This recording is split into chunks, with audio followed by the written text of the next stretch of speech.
Sixtrid, avec l'aimable autorisation des éditions Presse de la Cité, présente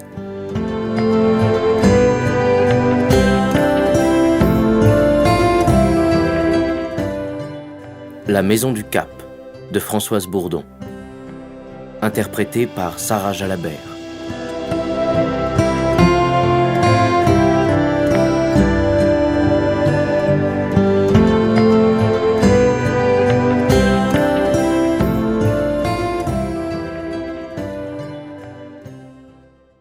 Léonie. 1849. Chaque matin, l'odeur de l'aube la réveillait. C'était quelque chose d'indéfinissable, comme un frémissement dans la cabane, un air un peu piquant, celui de la naissance du jour. Léonie se levait alors de sa paillasse en prenant garde de ne pas faire de bruit, jetait une cape sur sa chemise et sa jupe, et, pieds nus, se glissait dehors. Lentement, l'aube blanchissait au-dessus de la cime des pins, et à ce moment-là, Léonie pensait encore plus fort à Pierre, son homme, à bord de la Marie-Jeanne. Même s'il lui manquait chaque jour un peu plus, elle savait que la mer tiendrait toujours la première place dans la vie de son mari pêcheur. Pierre pratiquait la traïne, la pêche à la Seine, sur les bancs de sable des Passes et le long des plages océanes, à la différence des palicaires qui ne quittaient pas le bassin. Elle était fière de lui, tout en vivant dans l'angoisse. En 1836, l'année du grand malheur, 78 pêcheurs avaient péri en mer.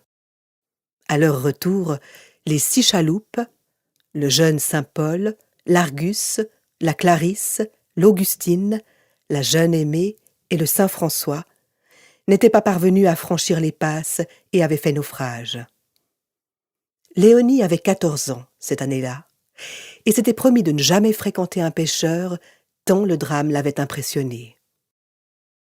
Las, c'était compter sans les yeux bleu foncé de Pierre, sa haute taille et son sourire.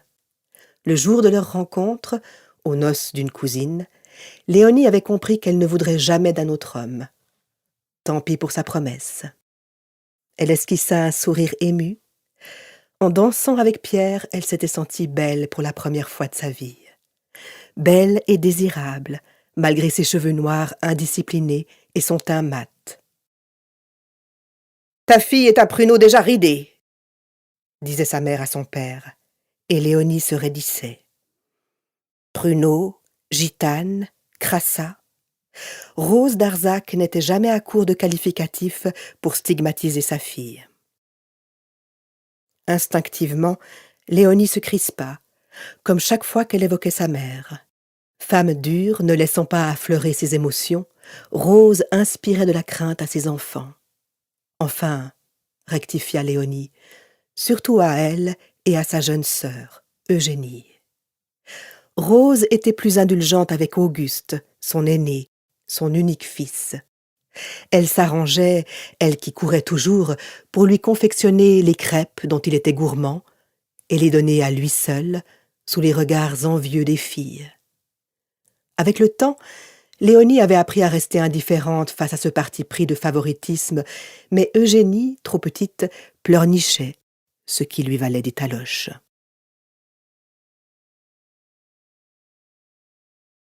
Rose et Léonie s'affrontaient alors du regard. « Tu vois, » semblait dire la mère, « c'est moi la plus forte. Je serai toujours plus forte que toi. » Longtemps l'enfant avait cherché à comprendre. Pourquoi sa mère lui vouait-elle autant de haine? Qu'avait-elle fait de mal? Elle avait cessé de s'interroger le jour où Rose avait failli la tuer. Il faisait si sombre et si humide dans les cabanes de résignés que le feu brûlait toute la journée et toute la nuit. Comme le disait son père, le bois de résineux ne coûtait pas cher. Ce jour-là, elle s'en souvenait encore. Auguste avait renversé le petit baril contenant la boisson fermentée des fruits de l'arbousier. Le couvercle mal refermé avait glissé, le liquide s'était répandu sur le sol en terre battue. En rage, Rose, refusant d'admettre la responsabilité de son fils, s'était ruée sur Léonie et l'avait copieusement battue à coups de balai avant de la pousser violemment dans la cheminée. Léonie se rappelait l'atroce douleur, mais plus encore la suffocation qui l'avait tétanisée. Comment, avait-elle pensé, sa mère pouvait-elle agir ainsi? Les hurlements d'Eugénie avaient attiré le père. Surgissant dans la cabane, il avait foncé vers la cheminée, saisi au vol sur la paillasse une mauvaise couverture, en avait enveloppé une Léonie blême, muette. Des flamèches s'échappaient de ses cheveux, son bras droit, qui avait heurté les chenets, était grièvement brûlé. Elle n'avait pas oublié les gestes empreints d'une tendresse retenue de son père, ni ses yeux pleins de larmes. Elle, Léonie, n'avait pas exhalé une plainte, tandis qu'il rafraîchissait ses plaies avec l'eau du puits et écrasait les flamèches de ses grosses mains calleuses. « Mon petit, mon tout petit », murmurait-il, bouleversé. Blottie sur sa paillasse, souffrant 1000 morts, elle avait revu la scène, et les larmes si longtemps contenues avaient ruisselé sur ses joues. Le lendemain, elle brûlait de fièvre. Son père l'avait fait monter sur leur mulet et l'avait conduite chez la Mélie, une barreuse de feu. Léonie tremblait toujours de douleur et de froid. Mélie, une vieille femme au regard flou, à la silhouette noueuse, les avait accueillis en souriant. « Il était grand temps », avait-elle dit au père. Léonie n'avait pas eu peur lorsque Mélie avait croisé ses 2 mains au-dessus de son bras brûlé. Elle avait ensuite reculé ses mains, se les était frottées avec force, avant de renouveler 2 fois l'opération. Stupéfaite, Léonie avait constaté qu'elle souffrait beaucoup moins, exactement comme si les mains de Mélie avaient absorbé sa douleur. La vieille femme avait procédé de même pour ses jambes, brûlées elles aussi, et lui avait ensuite donné un pot d'onguent. « N'oublie pas de l'appliquer matin et soir », lui avait-elle recommandé. Elle n'avait rien voulu accepter en remerciement. « Nous lui rapporterons une belle poule et du lard », avait décidé le père. Sur le chemin du retour, Léonie s'était sentie étrangement apaisée. Elle était en sécurité aux côtés d'Albert, le résigné noir de cheveux et brun de peau comme elle. La mère les avait accueillis en grommelant que l'ouvrage ne se faisait pas tout seul. « Te voilà encore plus noiraude », avait-elle lancé à Léonie qui lui avait jeté un regard chargé de défi. À 10 ans, la petite fille avait le sentiment diffus d'avoir vécu le pire, la haine nue de sa mère. Désormais, elle n'aurait plus peur d'elle. Pourquoi s'en souvenait-elle précisément aujourd'hui ? Se demanda-t-elle. Contrairement à Rose, elle avait veillé à ne pas faire de différence entre ses 2 enfants. Elle les aimait du même amour farouche, tout comme elle aimait son Pierre. Ayant été rejetée durant toute son enfance, Léonie avait beaucoup d'amour à rattraper. Elle secoua la tête, soucieuse de chasser ses souvenirs. Elle était en retard. Elle jeta un coup d'œil à l'Erial, comme pour se convaincre que les années avaient bel et bien passé, qu'elle n'était plus cette petite fille terrorisée par Rose. Désormais, elle était maîtresse chez elle. Même s'il tirait le diable par la queue, Pierre et elle étaient heureux. Elle caressa Pipeau, le chien au poil rêche qui se trémoussait, et se mit en route, en tenant la bride de leur âne gris. L'ouvrage n'attendait pas. Elle aimait à travailler chaque matin dans sa forêt. Pierre était un homme de la mer, elle, une fille de la forêt. Elle avait besoin des effluves balsamiques, des jeux d'ombre et de lumière entre les silhouettes des pins, du sol meuble sous ses pieds nus. Elle savait où elle allait, dans la pâle lumière de l'aube. Arrivée à pied d'œuvre, elle laissa la bride sur le cou du mulet, le déchargea de sa lourde hache, de sa cognée et de sa scie, abattit un arbre repéré quelques jours auparavant, le débita en bûche. Elle travailla jusqu'à ce que le soleil apparaisse au-dessus du grand pin qu'elle connaissait depuis l'enfance. Il était temps pour elle de rentrer. Elle chargea le mulet du bois coupé et de ses outils et regagna l'Erial. Marie, son aînée, bientôt 7 ans, avait réveillé Germain et s'affairait dans la salle. Les enfants se jetèrent au cou de Léonie. Même si les Marquand n'étaient pas riches, loin s'en fallait, une chaleureuse atmosphère régnait dans leur cabane. Léonie, après avoir rangé le bois et les outils dans le cabaneau, alla tirer de l'eau au puits et se rafraîchit le visage et les mains. Elle but un bol de soupe debout, tandis que les petits discutaient. La porte grande ouverte sur l'erial laissait entrer un peu de lumière dans le bâtiment sombre. Pierre et elle l'avaient édifié en l'espace de quelques jours. Les premiers temps, il n'y avait dans la clairière que cette cabane et le puits.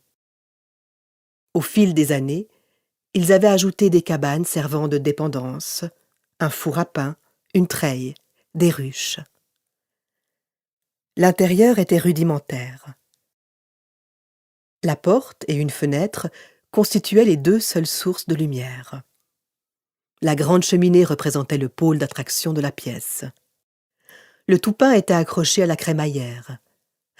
Un raygun, un morceau de vieille marmite, servait de poêle. Des étagères de pain rassemblaient les ustensiles, bols et cuillers en bois, ainsi que des boîtes à provisions.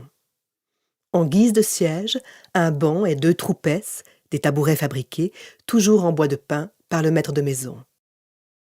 Le lit des enfants était dressé dans le coin le plus sombre de la cabane. Là encore, c'était Pierre qui l'avait confectionné. Des lattes clouées sur des traverses, une paillasse bourrée de fougères sèches, un drap en métis et une couverture. Léonie rêvait parfois d'armoires pleines de beaux linges, pour se raviser l'instant d'après. Ce n'était pas pour des gens simples comme eux. Elle était déjà heureuse d'avoir cette cabane, un toit sur la tête. Pierre ne pouvait pas la comprendre, ses parents étant habitués à plus d'aisance. Cependant, quand Daniel, son frère aîné, s'était enfui aux Amériques pour ne pas régler ses dettes, Pierre avait réalisé combien il était facile de basculer dans la pauvreté. Son père ne s'en était pas remis et était mort quelques semaines plus tard des suites d'une attaque. Sa mère, quant à elle, ne faisait que survivre depuis le départ de Daniel. La planche à pain était suspendue aux solives de la cabane par 2 ficelles traversant 2 bouteilles placées à chaque extrémité et recouvertes de petits houx. Cet arrangement était destiné à éloigner les rats. En effet, constatant que soit il glissait sur la bouteille, soit il se piquait aux feuilles de houx, il renonçait généralement à grignoter le pain. Il fallait aussi multiplier les précautions pour protéger les poules du renard. Dans ce but, le poulailler, triangulaire tout en planche, était perché dans un arbre proche de la cabane. On retirait l'échelle pour la nuit. Léonie s'occupait aussi de son potager et des arbres fruitiers qui amélioraient l'ordinaire toute l'année. Elle ramassait des pignes qu'elle allait ensuite vendre au marché de la Teste. Levée avant le soleil, elle travaillait tout au long du jour sans jamais exhaler une plainte. Comment l'aurait-elle pu ? Depuis qu'elle avait échappé à Rose, elle se sentait libre, presque heureuse. Presque, car il ne fallait pas susciter la jalousie des dieux.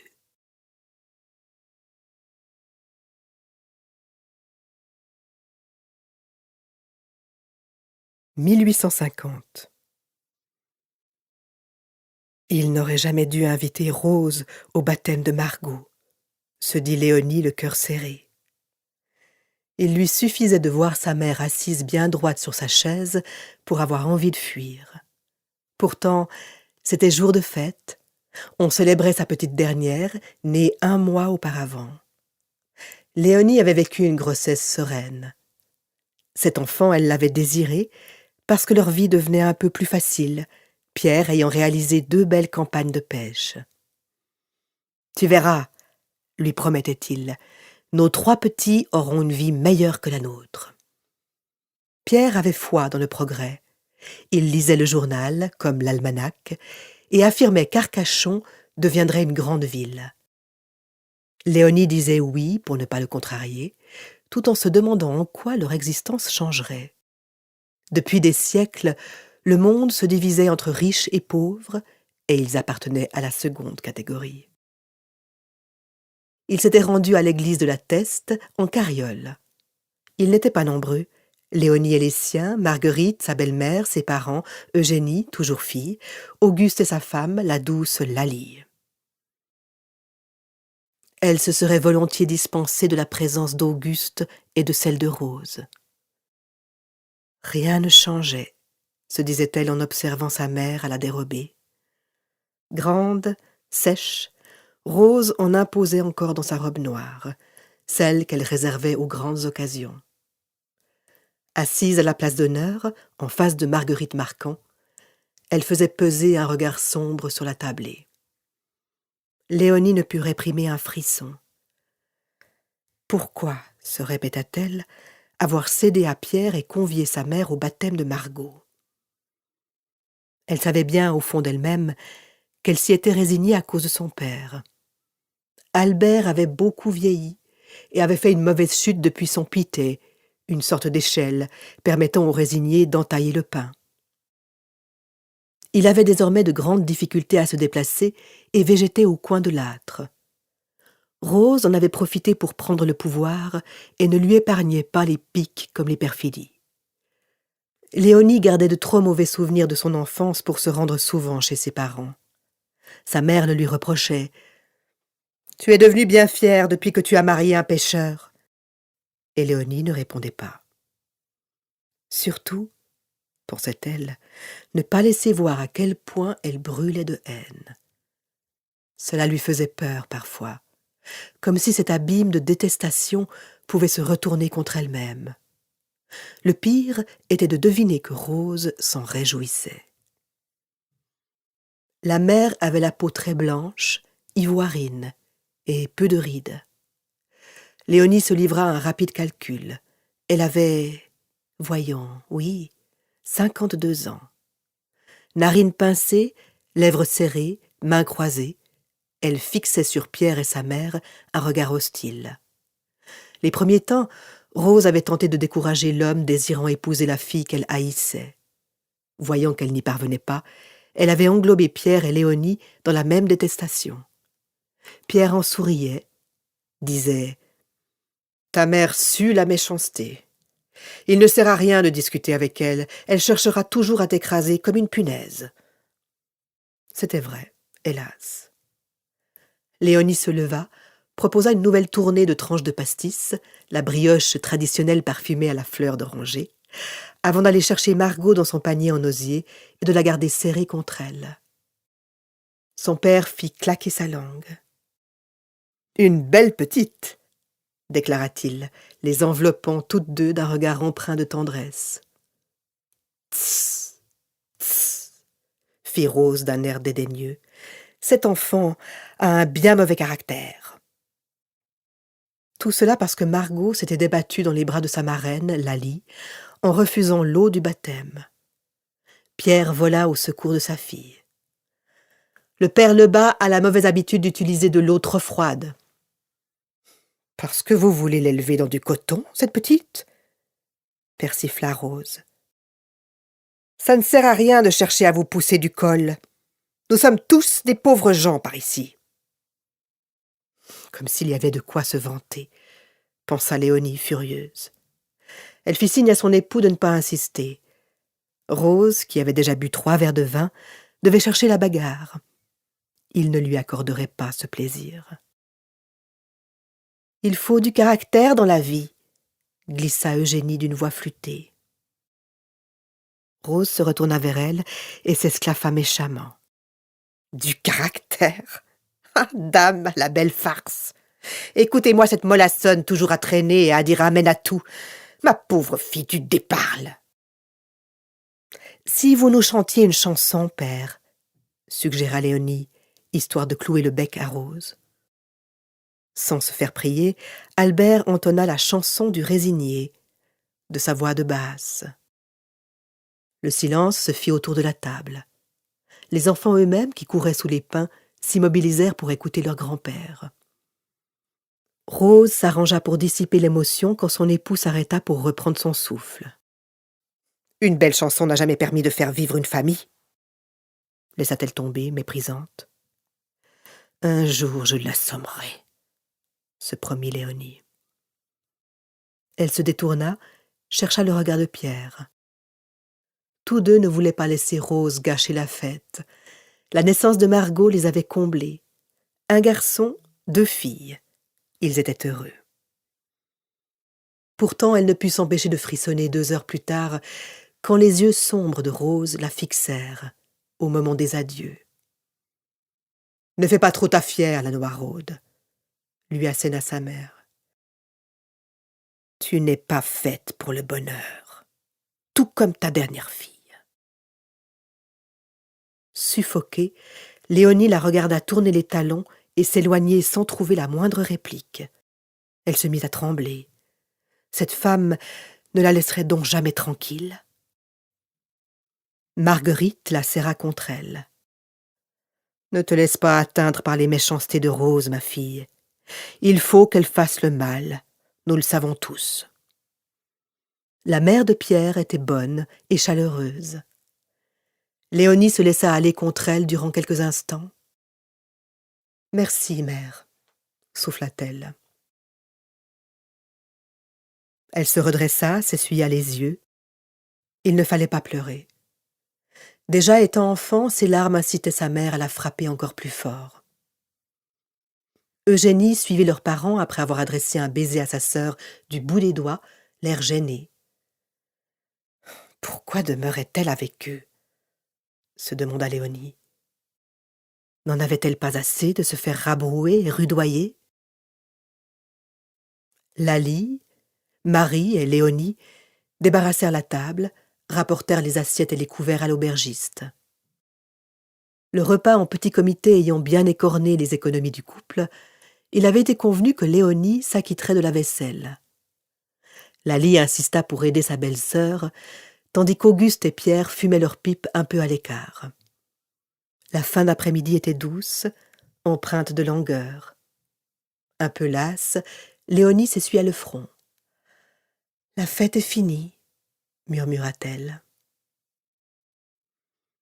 Elle savait que la dernière phrase de Rose la poursuivrait longtemps. « Tu n'es pas faite pour le bonheur. » Elle la lui avait lancée au visage, comme une condamnation, ou, pire encore, une malédiction. Était-ce pour cette raison qu'elle avait poursuivi la petite Léonie de sa vindicte? À près de 30 ans, la jeune femme avait gardé la crainte de mal faire, et ce, malgré l'amour de Pierre. Cette peur était soigneusement enfouie en elle, et ressurgissait dès qu'elle se trouvait en présence de sa mère. Une nouvelle fois, elle se jura de ne pas la laisser approcher de leurs 3 enfants. Rose gâtait tout, comme si elle-même n'avait jamais été heureuse, songea brusquement Léonie. Était-ce la raison de sa haine?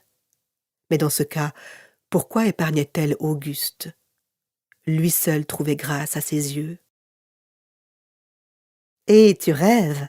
fit Laly. Confuse, Léonie se remit à l'ouvrage. Décidément, la fête était bel et bien passée, la vie quotidienne retrouvait ses droits. Dans son panier, Margot se mit à hurler. « Tu seras belle et heureuse », pensa sa mère. Malgré ses bonnes résolutions, elle savait déjà qu'elle aurait toujours une secrète préférence pour cette petite. « 1850. Fille, épouse et mère de pêcheurs, Marguerite Marquand avait toujours vécu avec la mer. D'ailleurs, sa petite maison située sur la corniche dominant les passes avait vue sur l'océan. Elle l'observait toujours avec une certaine défiance, sans pour autant laisser voir ses craintes. « On se respecte, lui et moi, pensait-elle. » À près de 60 ans, Marguerite savait qu'elle avait effectué le plus gros du chemin. D'autant plus que, depuis la fuite de Daniel, son fils aîné, et la mort de Félix, son mari, elle avait plutôt l'impression de survivre. Heureusement, il lui restait Pierre et les petits. Sa bru n'était pas une méchante femme, même si elle avait son caractère, une constante chez les femmes de la famille. Travailleuse avec ça, et tenant bien les enfants comme son logis. Marguerite savait qu'il n'était pas chose aisée d'assumer tous les rôles à la fois. Félix se chargeait de rapporter l'argent du ménage et lui faisait confiance pour le reste. À elles les longues nuits de veille, à réparer les filets en passant et repassant entre les mailles la navette de buis, et coudre les vêtements de leur fils, pour elles l'inquiétude et la peur d'entendre sonner la cloche annonçant un naufrage. Félix riait de ses craintes. « C'est notre sort à tous, il ne sert à rien de trembler, ma femme. » Mais c'était plus fort qu'elle. Marguerite s'inquiétait sans répit. Finalement, son mari était mort dans leur lit, et non sur sa pinasse.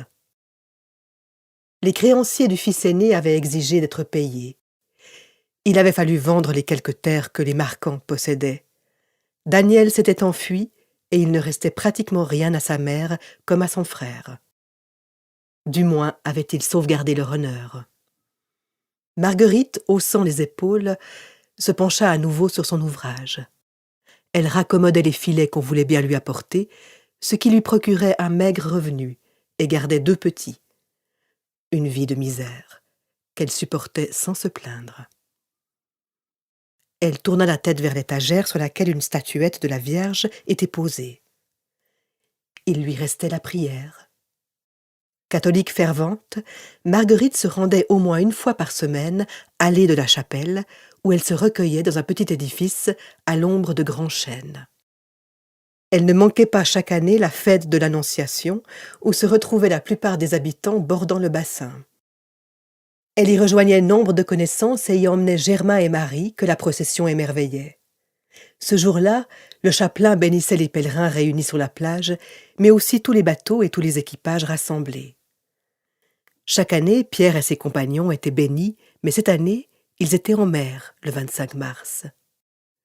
Marguerite en avait éprouvé comme de l'effroi, même si elle avait tenté de se raisonner. Comme beaucoup d'épouses et de mères de marins, sa foi, réelle et profonde, s'accommodait de superstitions. Il convenait de mettre toutes les chances de son côté quand on exerçait un métier aussi dangereux. Elle se signa devant la statuette qui lui venait de sa grand-mère et se promit de faire une neuvaine. Elle savait que la peur ne la quitterait pas jusqu'à l'heure de sa mort.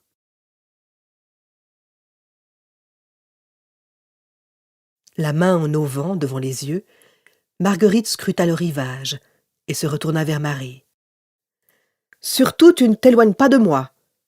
recommanda-t-elle à sa petite fille. À marée basse, alors que le sable paraissait s'étendre à perte de vue, les ramasseurs de coquillages, pour la plupart des femmes et des enfants, se retrouvaient non loin des ports. Marguerite se rappelait que son Félix, fier d'être un pêcheur, prenait du haut ceux qu'il appelait les matchmagnes, les remue-vases. Tant pis, se dit-elle. Cette activité lui permettait d'acheter un peu de lard et de sauvegarder son indépendance. Pendant que Marie, jupe retroussée, ramassait des crevettes à l'esquirret, sa grand-mère fouaillait le sable humide pour sa récolte de moules, clovis et pétoncles. D'autres femmes prenaient les saules et les anguilles à la Fohène. Marguerite avait horreur des anguilles, dégoût que Marie partageait. Toutes les deux travaillaient en silence, attentives à ramasser le plus possible de coquillages. Quand le bassin se remplirait à nouveau, elles iraient sur le port faire cuire leurs crevettes avec du sel et du laurier et les vendraient aux promeneurs, emballées dans du papier journal. Marie avait la manière. Son jeune âge attendrissait ceux qu'on nommait les étrangaises, de plus en plus nombreux. Son oncle prétendait qu'il fournirait du travail aux testerins. D'ailleurs, une fois la semaine, sa mère se rendait à la gare de la Teste, d'où elle chargeait des voyageurs sur son dos pour les emmener en pinasse jusqu'au débarcadère d'Hérac. En effet, il convenait que ces personnes de qualité n'aient pas les pieds mouillés. Léonie disait en riant que cela lui rapportait autant qu'une semaine de travail dans la forêt. À son retour, elle racontait drôlement que les étrangères étaient bien différentes. Vêtues de soie et de dentelle, elles poussaient de petits cris effarouchés et certaines s'agitaient sur le dos des porteuses. Un bon soufflet leur remettrait les idées en place, poursuivait Léonie. Mais ce sont de petites choses fragiles, des bourgeoises. Cette conclusion résumait tout. Un monde infranchissable séparait les testerines, dures à la tâche, assumant le travail du père et de la mère, des étrangères oisives venues soigner leurs maux à Arcachon. Comme si nous avions la possibilité de nous écouter, grommelait Marguerite, pour qui ces femmes étaient des faiseuses d'histoires. Marie aimait à travailler avec sa grand-mère, qui prenait le temps d'expliquer, de raconter la vie d'autrefois. Elle aimait aussi l'entendre parler de son grand-père Félix, qu'elle n'avait pas connu. Léonie, si elle était une mère attentive, n'avait jamais le temps de s'arrêter, de prendre quelques minutes de repos. Sauf pour le bébé, mais cela, Marie le comprenait. Margot était petite et sa mère la nourrissait. Pour sa grand-mère, Marie était unique, le centre de son attention. Elle lui sourit. L'une et l'autre se ressemblaient, n'avaient pas besoin de parler pour se comprendre. Lorsque Marguerite se redressa, elle réprima un gémissement de douleur. Son dos et ses reins la faisaient souffrir. « Allez vous asseoir, grand-mère » suggéra Marie, lui désignant d'un coup de menton la coque retournée d'une pinassote. « Je vais terminer seule. » Pour une fois, Marguerite ne protesta pas. Elle avait l'impression que tout son corps était douloureux. De nombreuses années de labeur acharné avaient fait d'elle une vieille femme, bien qu'elle n'ait pas encore 60 ans. « Vieille » se répéta-t-elle, accablée par ce constat. Si Félix avait été là, rien n'aurait été pareil. Elle posa son seau bien rempli sur le sable mouillé, s'assit sur la pinassote. Elle ne se lasserait jamais de la vision du bassin, que le soleil irisait d'argent. Au loin, derrière le banc d'Arguin, elle apercevait la langue de terre de la presqu'île du Ferret, là où seuls les pêcheurs abordaient et encore, quand le temps le permettait. Marguerite posa ses mains sur ses genoux, les croisa, puis les décroisa. C'était plus fort qu'elle, elle ne savait pas rester inactive. Seul problème, désormais, son corps lui faisait faux bond. Elle ne pouvait plus lui accorder confiance. « Maudite vieillesse !» pensa-t-elle. Marie lui adressa un petit signe de la main auquel elle répondit. La petite était mignonne. Sa présence faisait du bien à Marguerite. Une prière lui monta aux lèvres. « Sainte Vierge, faites que notre famille ne connaisse pas d'autres malheurs. » Même si elle refusait de se l'avouer, elle ne cesserait pas d'avoir peur tant que son Pierre ne serait pas rentré. C'était la rude loi du métier de pêcheur. La mère, l'épouse, la fille vivaient avec cette crainte fichée dans le cœur. Il n'y avait pas moyen d'y échapper.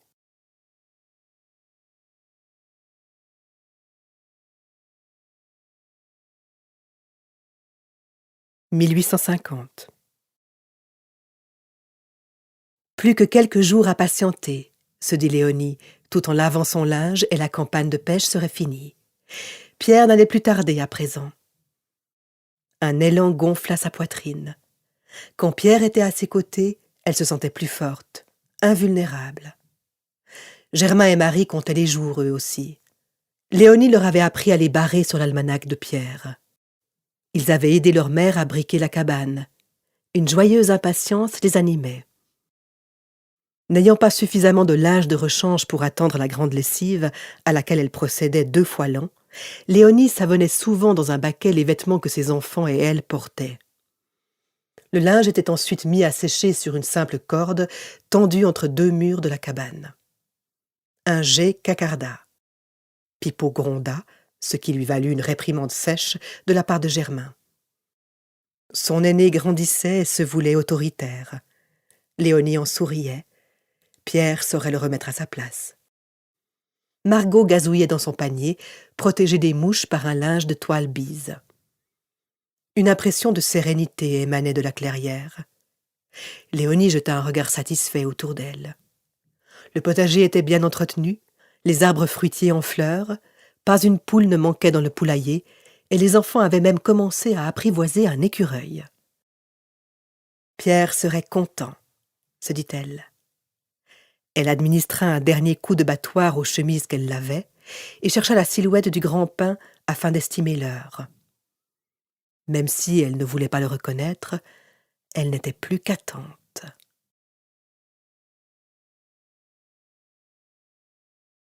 Plus jamais. Les mains de Marguerite s'élevèrent comme pour repousser le malheur qu'elle refusait de toute son âme. « Non !» gémit-elle. Face à elle, le vieux Barnabé, qui avait appris à Félix le métier de pêcheur, secoua la tête. « Ma pauvre Marguerite, j'étais bien obligée de venir te le dire. Tu sais combien nos passes sont dangereuses. Apparemment, il a suffi d'une bâtarde pour déséquilibrer la pinasse de ton Pierre. On a retrouvé quelques débris du bateau, mais pas un seul corps. »« Il y a peut-être encore un espoir, » osa la vieille Marguerite. De nouveau, Barnabé fit non de la tête. Tout à coup, l'horizon s'est déformé.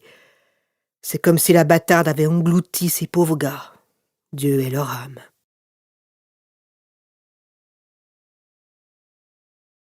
L'attente, insoutenable parce qu'elle permettait encore d'espérer, n'avait pas été trop longue. 3 jours après le naufrage, les cadavres des 3 pêcheurs de la Marie-Jeanne, dont celui de Pierre, avaient été découverts sur la côte océane. Aussitôt prévenus, Léonie et Marguerite s'étaient rendues avec le mulet en direction de Biscarrosse. Le chemin du retour avait constitué une terrible épreuve pour les 2 femmes. Marguerite sanglotait dans son mouchoir, tandis que Léonie, le visage fermé, les mâchoires serrées, tenait la bride du mulet. Surtout, se répétait-elle, ne pas pleurer, ne pas se retourner, ne pas regarder du côté de mon Pierre. Elle avait éprouvé un choc en le reconnaissant à grand-peine. C'était impossible, il ne pouvait pas s'agir de son époux, de l'homme qu'elle aimait. Le corps gonflé, le visage déformé, un étranger. Léonie avançait un pas après l'autre dans un état second. Elle avait tant espéré et prié, même après que la nouvelle du naufrage de la Marie-Jeanne lui avait été communiquée, qu'elle ne parvenait pas encore à réaliser ce qui était arrivé. Elle était partie comme une folle, son châle sur la tête, après avoir appelé Eugénie au secours pour garder les enfants. Sa belle-mère se racla la gorge. « Si tu veux bien, ma fille, nous pourrions veiller notre Pierre dans ma cabane.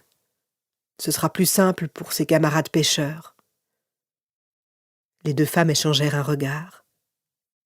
Même si elles ne l'exprimaient pas, toutes 2 pensaient la même chose. Chez Marguerite, Léonie serait mieux protégée que dans la forêt. Elle inclina la tête. « Oui, mère, de chez vous, au moins, il pourra entendre la mer. » Un sanglot noua sa gorge. Elle savait que Pierre n'aurait pas désiré d'autre mort, mais, Seigneur, pas si tôt, pas si jeune. Il n'avait que 30 ans.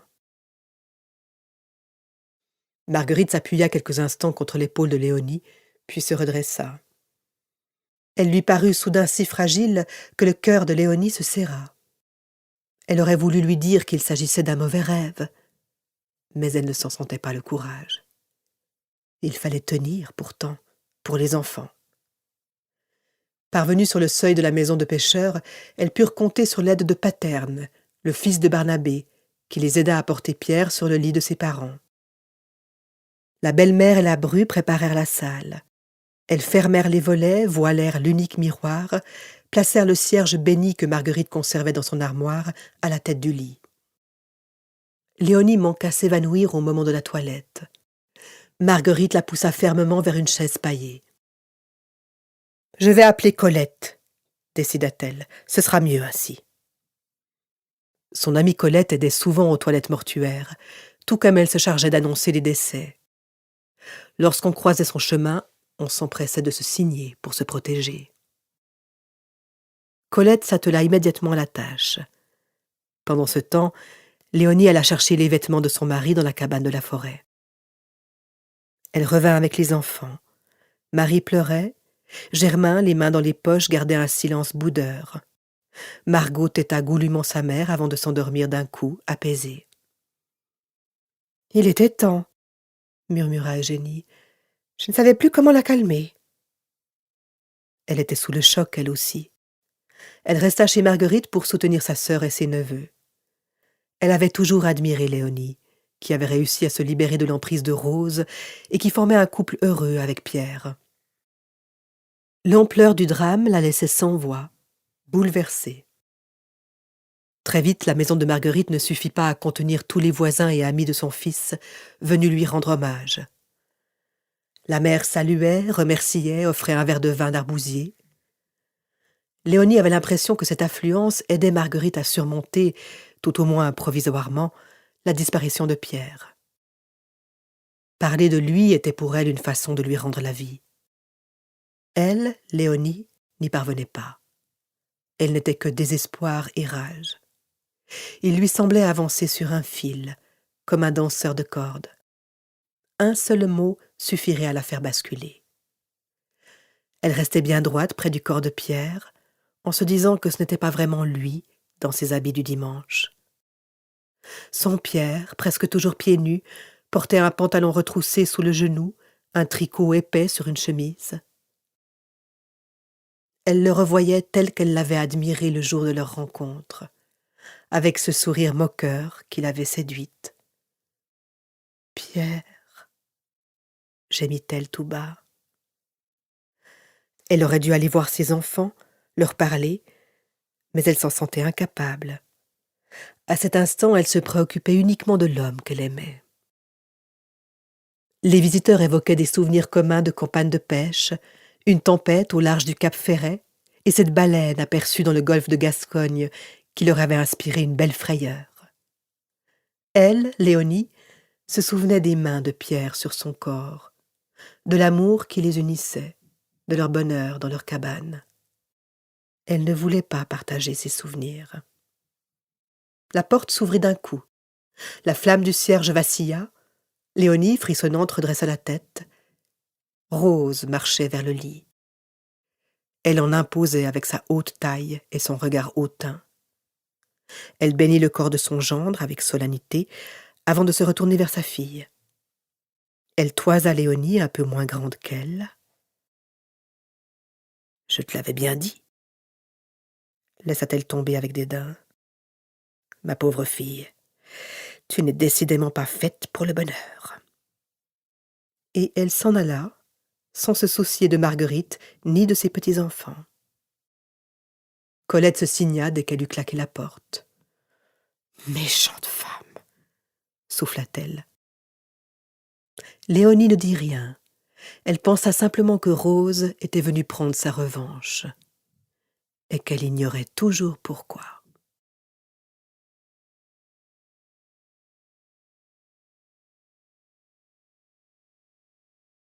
« 1862 » Les yeux écarquillés, Margot tentait de mieux distinguer la jeune fille installée sur un fauteuil, à l'ombre d'un grand pin, dans le parc d'un chalet de la ville d'hiver, là où elle rêvait d'habiter un jour. Quand elle revenait chez eux, un dimanche par quinzaine, Marie en avait plein la bouche. Mademoiselle Aurélie par-ci, Mademoiselle Aurélie par-là. À croire qu'il s'agissait d'une princesse, pas moins. À 12 ans, Margot avait une idée encore assez vague de ce que pouvait être une princesse, mais selon elle, elle menait une existence plus agréable que la sienne.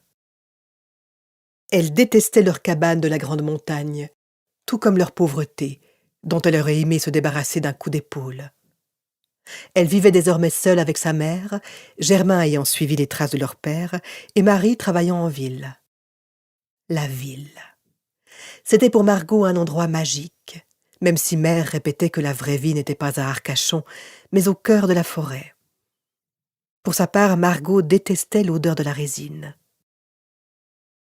Marie et grand-mère Marguerite avaient insisté pour que Margot suive les cours dispensés par les religieuses afin d'avoir de l'instruction. Léonie, qui s'abrutissait de travail, avait fini par y consentir. Ne désirait-elle pas le meilleur pour ses enfants ? Sa belle-mère et elle avaient travaillé un peu plus encore, et Margot avait promis d'être une élève appliquée. Promesse qu'elle honorait car elle avait compris qu'une bonne éducation l'aiderait à sortir de sa condition. Personne ne le leur laissait oublier. Surtout pas grand-mère Rose, qui les considérait avec dédain, au point que Léonie avait décidé à la mort de Pierre de ne plus se rendre chez sa mère. Une solide inimitié, de la haine, estimait Marie, unissait les deux femmes.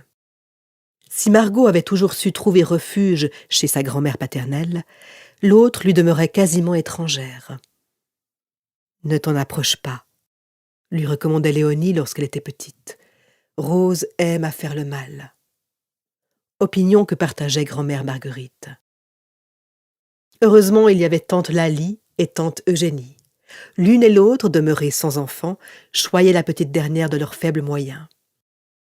Rose méprisait sa bru stérile. Ce ne pouvait être que de son fait, et sa fille timide. À bien y réfléchir, Rose n'aimait personne, hormis Auguste, qui le lui rendait bien mal. Il avait exercé 36 métiers et s'intéressait surtout à l'alcool. À 40 ans passés, il était vieilli avant l'âge, rabougri, maigre et renfermé. La pauvre Lalie était déjà venue se réfugier chez Léonie pour échapper à ses accès de violence. Une fois dégrisé, Auguste lui demandait pardon, jurait de ne pas recommencer. « Promesse d'ivrogne », soupirait alors Léonie, peu encline à accorder quelque crédit à ses serments. Elle aurait aimé secouer son frère d'importance, tout en sachant qu'il ne changerait rien à son comportement. Il y avait chez Auguste une sourde désespérance qui le poussait à s'enivrer toujours plus. Margot écarta un peu plus les hortensias du massif afin de mieux observer celle qu'elle admirait tant.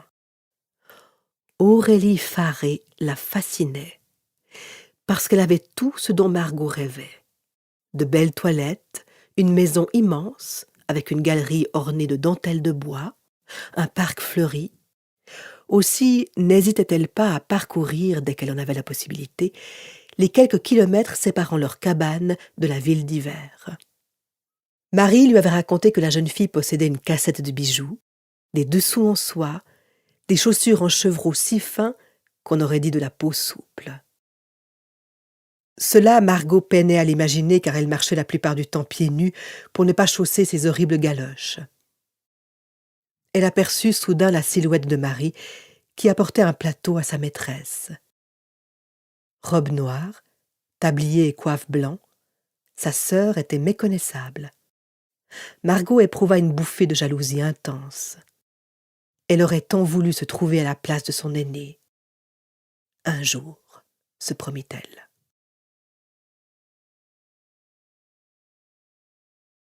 Les mains sur les hanches, Léonie contemplait sa cabane. Celle-ci lui paraissait de plus en plus branlante. Il aurait fallu la consolider, étayer les murs, refaire le toit. Des tâches dont elle se savait incapable, malgré son courage. « Oh, Pierre, si tu savais comme tu me manques, » pensa-t-elle. 12 ans de veuvage n'avaient pas émoussé son chagrin. Elle se rendait fréquemment sur la tombe de son époux. Là seulement, elle s'autorisait à pleurer tout en lui racontant les menus faits de son existence.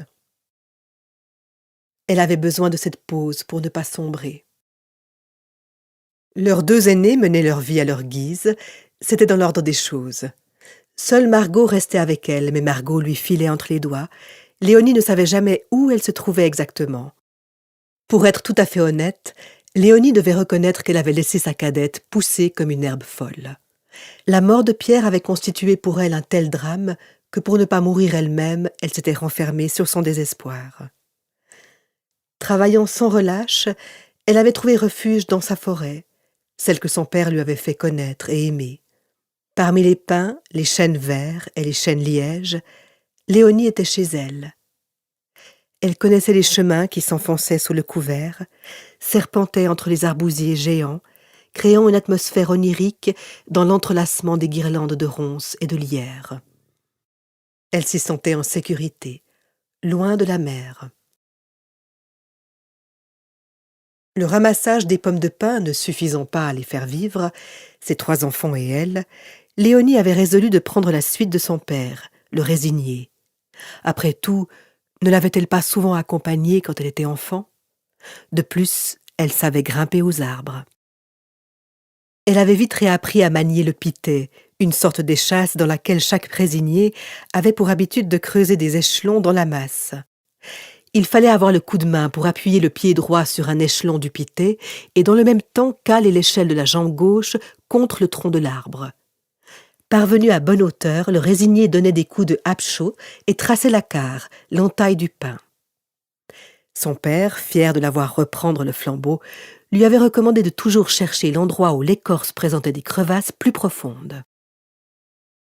La campagne de Gémage s'étendant de février à novembre, Marguerite était souvent venue chez eux garder Margot, quand elle ne l'emmenait pas dans sa maisonnette de pêcheur. Pendant cette campagne, en effet, Léonie rentrait le soir pour se jeter sur sa paillasse, sans même prendre la peine de se dévêtir. On la respectait dans la forêt, en disant qu'elle effectuait le travail d'un homme. Léonie arpentait les chemins en solitaire, avec son mulet pour unique compagnie. Après avoir enlevé l'écorce à l'endroit de la carre, elle posait un crampon, une lame de zinc destinée à diriger la résine dans le pot, ainsi qu'une pointe, indispensable pour bloquer le pot en terre cuite vernissée sous le crampon. Toutes les semaines, elle ravivait l'entaille en partant du dessus de la carre, afin de permettre un meilleur écoulement de la résine. Elle éprouvait toujours un sentiment de légère griserie en humant la résine qui glissait le long du tronc comme une larme de sève. C'était pour elle un acte d'amour envers sa forêt. Chaque jour, tandis qu'elle sillonnait la pinède, pieds nus, son pitet sur l'épaule, elle gemait 200 pins, débroussaillait, ébranchait les arbres. Une forêt bien entretenue risquait moins de s'enflammer. Or, comme tout résigné, Léonie redoutait le feu. Telle était sa vie désormais. Elle avait tout juste 40 ans, mais elle savait qu'elle ne pourrait pas travailler à ce rythme durant 20 ans. L'âge venant, elle serait incapable de grimper toujours plus haut, jusqu'à 4 mètres. À moins qu'elle ne soit victime d'une mauvaise chute, comme son père. Se retrouver infirme, le ciel la préserve d'un tel destin. Elle se voulait libre, indépendante, refusant d'être à la charge de ses enfants. « Allons », se dit-elle, « l'ouvrage n'attend pas. » Même si, en cette fin de campagne, tout son corps lui faisait mal, Léonie n'avait pas le choix.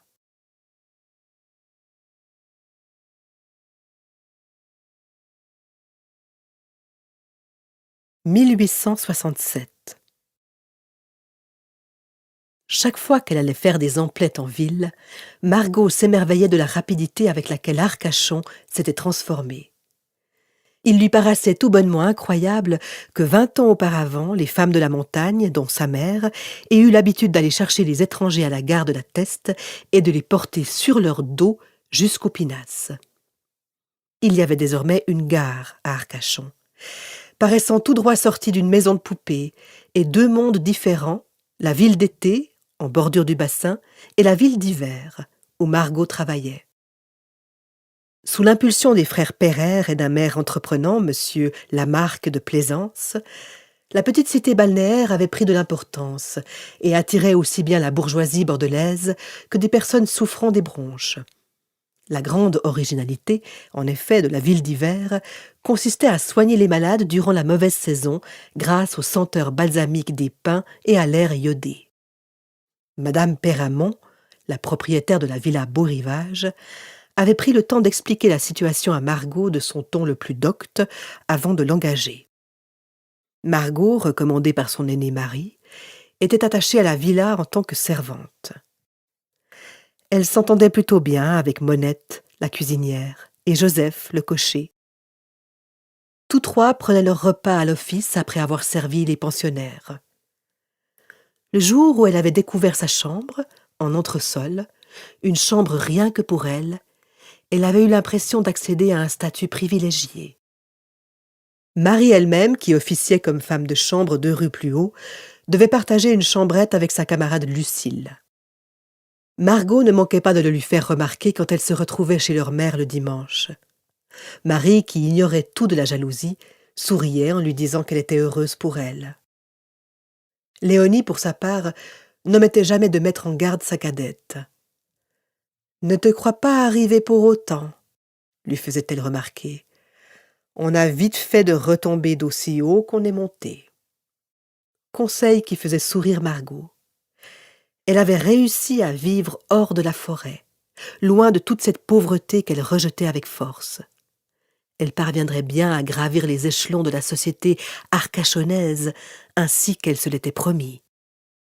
Ne la complimentait-on pas régulièrement sur sa beauté? Brune, aux yeux bleu foncé, Margot n'avait pas hérité du teint mat de Léonie, mais de celui très clair de grand-mère Rose. Elle était plutôt grande, élancée, et avait l'art d'arranger ses cheveux. Un ruban de couleur, quelques boutons de nacre lui permettaient de personnaliser sa tenue, jupe noire et corsage blanc. « À quoi bon tant de coquetterie ?» grommelait Léonie, qui avait taillé des sortes de culottes dans les vêtements de Pierre afin d'être plus à l'aise pour grimper dans les pins. « Tu me fais honte, mère !» lui disait Margot en esquissant une moue réprobatrice. Léonie n'en avait cure. « À chacune sa tenue de travail, ma fille. Moi, je ne saurais que faire de soie ou de velours. » Ce constat était énoncé sans amertume. Il y avait beau temps que Léonie avait cessé de se révolter. Elle se souvenait des jours heureux, mais ne regardait pas en arrière. De toute manière, elle n'avait pas eu le choix.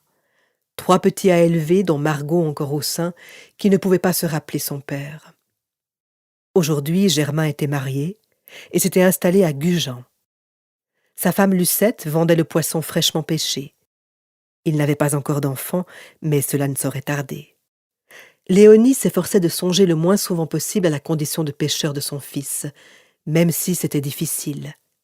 Les nuits où le bassin s'agitait, la mère effrayée se blottissait sur sa paillasse, remontait sa couverture jusqu'au menton et priait. Elle avait recueilli un chat, un matou atrabilaire qui intimidait ses rares visiteurs, mais était doux et câlin avec elle. Le soir, il s'enroulait autour de son cou, lui faisant comme une étole de fourrure. C'était pour elle une présence réconfortante. « Ce qu'on devient tout de même !» pensait-elle parfois. Elle grignota sans appétit un morceau de pain et du fromage, se coucha. Tout son dos lui faisait mal. Combien de temps encore pourrait-elle tenir? Se demanda-t-elle anxieusement. À 45 ans, elle se sentait usée, inutile.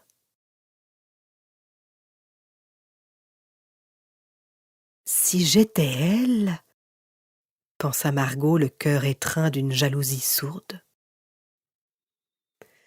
Quand elle avait entrouvert la porte de la grande armoire en noyer, elle était restée muette, fascinée par le nombre et la diversité des toilettes de madame Chabert. Robes en velours et taffetas, corsage ample, jupons de soie, châles à profusion. Monsieur Chabert avait amené son épouse Béatrice à Arcachon fin octobre, alors que le temps était encore particulièrement doux.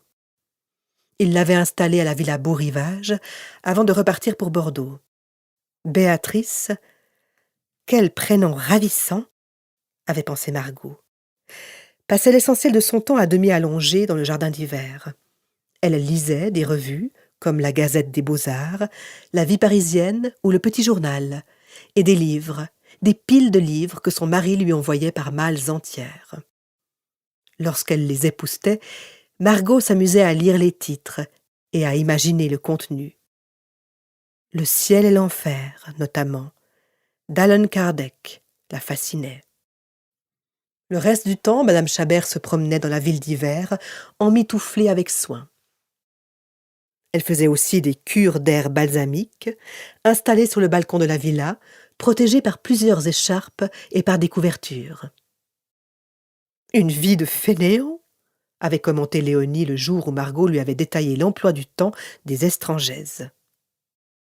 Quand on connaissait son existence de labeur, on ne pouvait lui donner tort, mais la jeune fille aurait voulu lui faire comprendre que les curistes apportaient beaucoup à Arcachon. La ville continuait de se développer grâce à eux et attirait toujours plus de visiteurs. Les coursiers effectuaient plusieurs fois par jour la navette entre la ville d'été et la ville d'hiver. Ils livraient les commandes des riches clients, tout comme les pièces de viande, les poissons, les pâtisseries, les fruits et légumes. Le timbre aigrelet de la sonnette fit sursauter Margot. « Dépêche-toi !» lui enjoignit Monette, affairée dans l'office. « Le coursier de la pharmacie n'est pas passé. Il a dû manger la commission. Tu dois aller chercher les remèdes de madame Chabert. » Cette mission enchantait Margot. Elle lissa discrètement ses cheveux, jeta une pèlerine sur ses épaules et s'en fut. Si elle appréciait le calme de la ville d'hiver, un véritable havre de paix, selon madame Perramont, elle préférait l'animation du boulevard de la plage.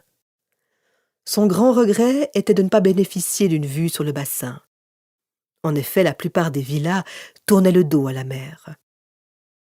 Margot descendait d'un pas guilleret vers les commerces de la ville. Elle croisa des promeneurs, des enfants, une nurse, cap au vent, poussant un landau à haute roue. « Seigneur !» pensa Margot. Léonie éclaterait de rire si elle le voyait, elle qui avait toujours porté ses enfants sur son dos. Mais Margot ne voulait pas de la vie de Léonie. Elle était persuadée qu'elle méritait tout autre chose, le meilleur.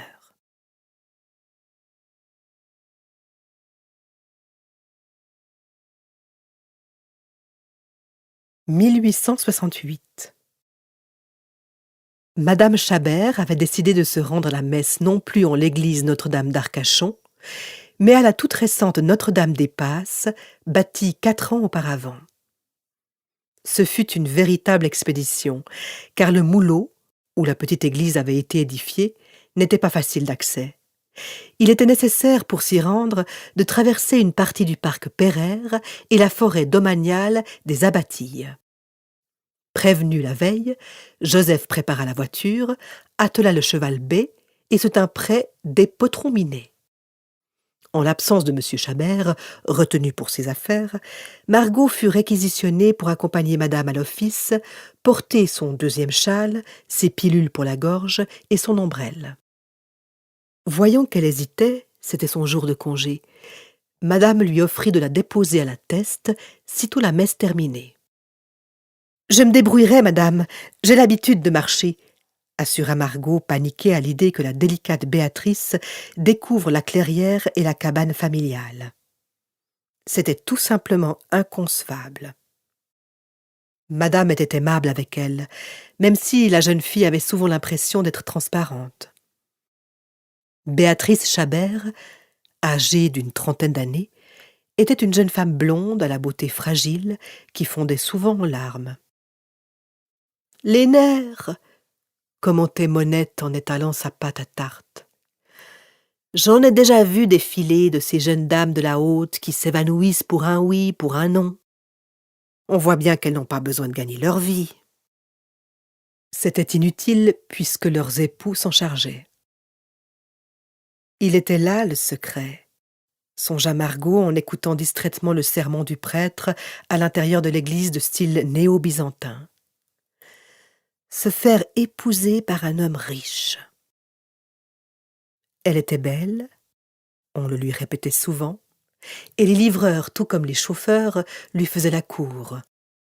Mais elle n'avait pas de dot, et pas la moindre espérance.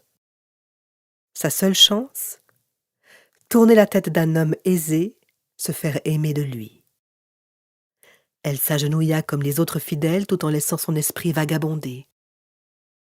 Elle devrait aller se promener le dimanche dans le parc mauresque, ou encore sur la plage, là où se retrouvaient les étrangaises. Sa mère serait triste et déçue de ne pas la voir, mais Margot avait une priorité, changer de vie. La plage elle-même avait changé d'aspect, pensa Margot en relevant légèrement le bas de sa jupe, comme elle l'avait vu faire aux élégantes. Si les marins travaillaient toujours sur le rivage, comme ils l'avaient fait de tout temps, ils côtoyaient désormais les promeneurs en tenue de ville. 2 mondes si différents que cela vous donnait le vertige. Margot avait sollicité l'aide de Marie pour se confectionner une toilette du dimanche. Toutes 2 avaient acheté au colporteur un coupon de velours bleu indigo. Le tissu était légèrement éraillé dans le bas, mais les sœurs s'étaient arrangées pour que cela ne se voie pas. Sur cette jupe évasée, Margot portait un corsage blanc brodé au col et aux manchettes par ses soins. Elle avait acheté des bottines noires à un revendeur à la toilette. Elle la serrait sur les côtés, mais elle aurait accepté de souffrir encore plus pour le plaisir d'arborer des souliers de dame. Il ne lui manquait plus qu'une ombrelle. Elle s'efforçait de protéger son teint clair et empruntait la crème de madame, quand celle-ci se reposait dans le jardin d'hiver. Après tout, elle avait les moyens, se disait Margot pour apaiser sa mauvaise conscience. Elle avait fait sienne une remarque de Célestine, femme de chambre dans la villa voisine. « Nous devons faire avec ce que le bon Dieu nous a donné à la naissance. Les riches, eux, peuvent payer. » Forte de cette certitude, Margot empruntait également châles et bas à sa maîtresse. « J'y ai bien droit, moi aussi, » pensait-elle. Si elle l'avait appris, sa mère aurait suffoqué d'indignation. Pour elle, il convenait de rester honnête, même si, pour ce faire, on devait mourir de faim. Un raisonnement que Margot ne pourrait jamais partager. La main placée en visière devant les yeux, elle observa la presqu'île du Ferret, qui s'étirait en face de la plage. Ceux qui étaient déjà allés évoquaient un endroit sauvage, éloigné de toute civilisation. Margot, qui savait manœuvrer la pinasse de son frère, s'y était déjà risquée à 3 reprises. Cependant, elle ne trouverait pas un riche rentier sur la côte noroît. Elle esquissa un sourire teinté d'autodérision. Il émanait du bassin, irisé sous le soleil, une impression de sérénité qui apaisait la jeune fille. « Oh, pensa-t-elle, ne plus être esclave des horaires, pouvoir vivre à sa guise, sans se soucier des ordres et des obligations. » Elle en rêvait. Perdue dans ses pensées, elle trébucha sur un grappin à 5 branches, une ancre de pinasse, et, ne pouvant se rattraper, chuta sur le sable. « Mademoiselle !»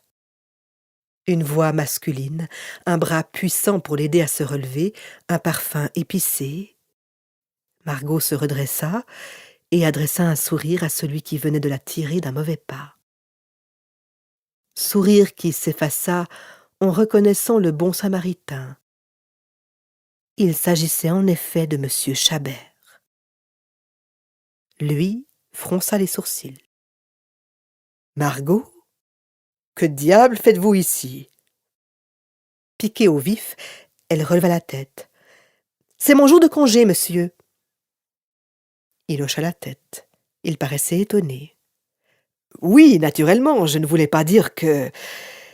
Permettez-moi de vous accompagner jusqu'au chalet Pereire. »« Vous craignez que je ne tombe à nouveau ?» ironisa-t-elle.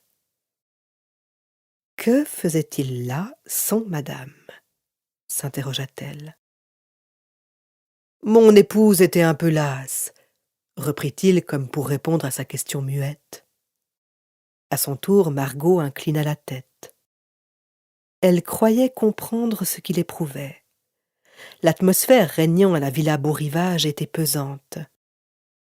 Il ne fallait pas de courant d'air, ni de poussière, encore moins d'odeur de cuisine. Béatrice passait la plus grande partie de ses journées à lire. En présence de son époux, elle ne modifiait pas son emploi du temps. Lui allait se promener, descendant systématiquement vers le bassin.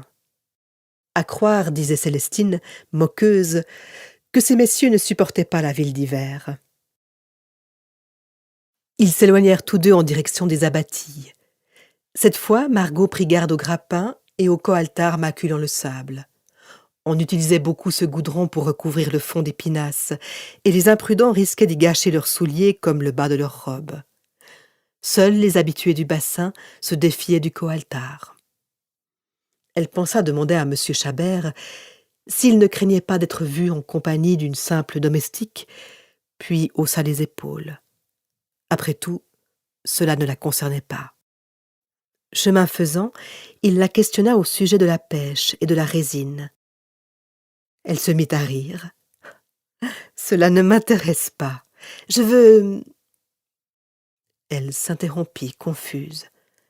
Il était hors de question de lui confier « Je veux vivre à mon seul désir, ne rendre de compte à personne. » C'était impossible. Aussi se contenta-t-elle d'esquisser un geste vague de la main. « Je veux être heureuse. » Son regard chercha le sien. Il avait les yeux gris, remarqua-t-elle. Le bonheur, soupira-t-il, l'air blasé. L'instant d'après, il enchaîna comme si de rien n'était. Il faudra me montrer vos refuges. Je suis persuadé que vous connaissez des endroits déserts, loin de la foule.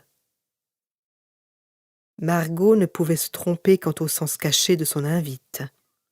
Le cœur battant, elle baissa pudiquement les yeux, en promettant d'y réfléchir. « Le poisson est ferré, » se dit-elle. Seul problème, Maurice Chabert était un homme marié.